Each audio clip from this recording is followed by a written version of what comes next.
Pemirsa yang beriman, ini kembali lagi di Hukum di Mata Bowo. Nah, oleh karena ini sudah ada suatu menjadi statement dari Bapak Kepala Desa mohon BPD. Nah, oleh karena saya menyampaikan bahwa nantinya ini kan Bapak Cari tahu sebetulnya sekretaris desa ini tahu asal mula tanah bagaimana kok bisa seperti ini. Jadi dengan demikian kami menyampaikan bahwa Bapak Cari bagaimana Bapak Cari nantinya. Bapak Cari ya. Nah, mari Bapak Cari. Terima kasih Pak Bowo. Ya, gimana Pak? Asal mula tanah ini adalah tanah Gogol Gilir. Iya. Dan pada waktu itu diserahkan kepada desa untuk pembangunan balai desa ini. Jadi luasnya 4.400.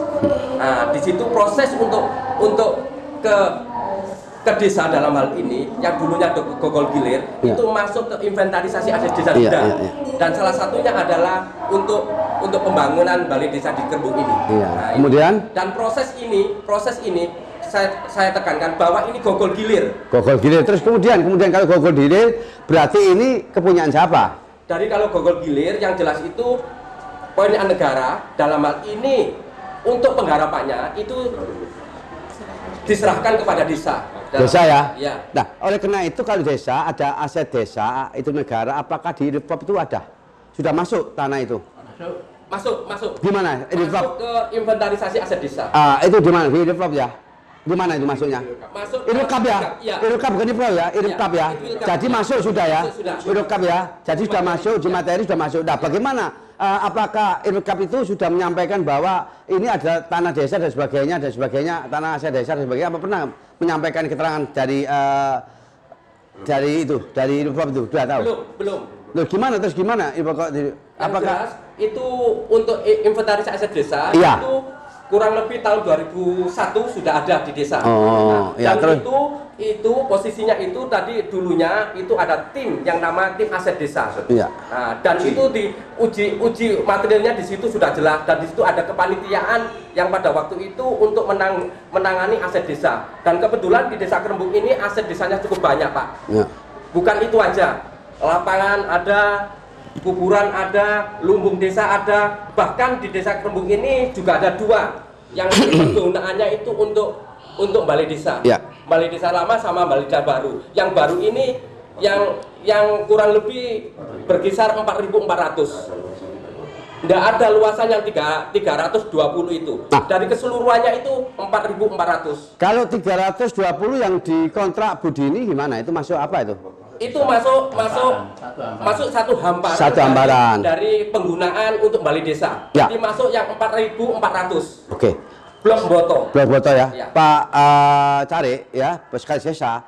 Berarti ceritakan apakah sudah masuk dalam buku BI, buku Induk Desa ini BI itu ya. Kemudian apakah ada suatu kretek ya? Apakah ada suatu tentang hubungannya dengan gambar-gambar yang ada di blueprint itu gimana? Apa masuk? Nah, dalam hal ini itu masih jadi satu untuk Gogol Gilir. Oh, Gogol Gilir ya? Ya. Jadi itu masih satu untuk pajaknya itu masih jadi satu sama Gogol Gilir. Jadi 114 itu masih membayar di situ. Di situ ya? Apakah juga di samping itu ada peta bidangnya ya? Gambar peta bidang ini. Gambar dalam hal ini. Iya, itu. Dalam hal ini tetap kawan-kawan tuh satu. Tidak, ini masuk dari satu sama Gogol Gilir, Pak. Oh, masuk sama Gogol Gilir. Nah, jadi untuk pajaknya itu tetap menjadi satu sama Gogol Gilir. Berarti masih jadi satu ya? Satu hambaran. Oh, begini ya. Jadi pemirsa bahwa ini tahu ya posisi yang sebenarnya ya, kenapa dipertahankan ya. Oleh karena itu lebih penting lagi ketika nantinya ada satu masyarakat yang harus diwawancarai sehingga nanti klub ada kepala desa, ada kepala BPD juga ya, ada BPD juga diwawancarai dan kemudian ada sekitar ini perlu sekali nanti masyarakat yang akan saya wawancarai apakah memang benar-benar tanah ini tanah desa atau aset desa nanti supaya pemirsa lebih tahu. Jadi demikian ya. Apa itu kita jelaskan banyak ada tanah gire, tanah desa, tanah nomor ponding ya di Surabaya itu namanya tanah hijau lah. Tanah-tanah ini lah. Tapi kalau ada di objek yang punya di kontrak Budini ini adalah tanah aset desa, tanah desa. Demikian nanti kami akan kembali lagi. Jangan kemana-mana. Masih ada hukum di mata program. Ini jeda untuk itu.